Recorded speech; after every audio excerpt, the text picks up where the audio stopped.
Water, a simple substance that we tend to take for granted. Looking holistically at our planet, 2.5% of all water on Earth is fresh water. And of that 2.5%, 1.5 is available for drinking. Over the past 7 years, our state has been plagued with drought conditions that have affected millions of individuals all over our planet. But through the work of many individuals, the effects of drought have been diminished or reduced. And also, recent rainfall conditions, which you probably have noticed, are now leading to a possible glimpse at an end to a global threat that has damaged our state.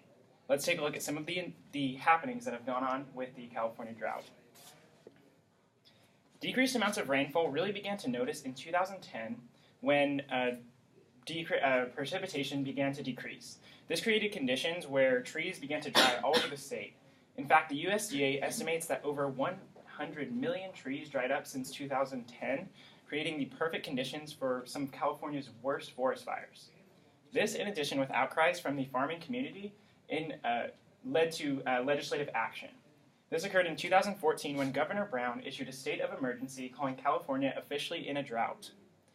Because of this, many individuals were affected by the policy change. In fact, the next year he issued the first mandatory water restriction requiring that all cities decrease their water use by 25%.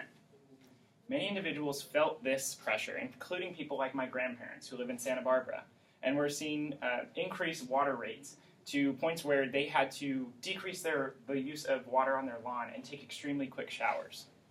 Many of us who live in the city probably felt that pressure.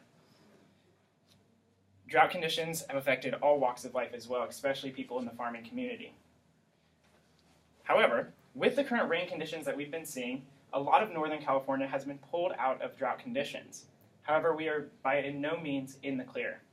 Some estimates indicate that we would need 11 trillion gallons of water, otherwise known as filling the Dallas Cowboy Stadium 14,000 times. Imagine that. However, we can only hope that this increased rainfall will lead to this end of this global tragedy.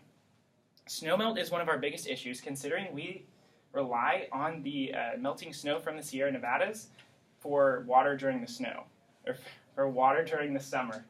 But compared to last year, snowpack is already 150% of what it was. The work of many individuals has eased the pressure of our current drought. We sometimes find ourselves complaining walking from class to class because it's raining outside. However, I challenge you to think of all of the individuals who have been working in policy, in legislation, in activism, to make sure that what we experience with the California drought is as least impactful as possible. Here's to hoping that the rain continues and our state continues to prosper.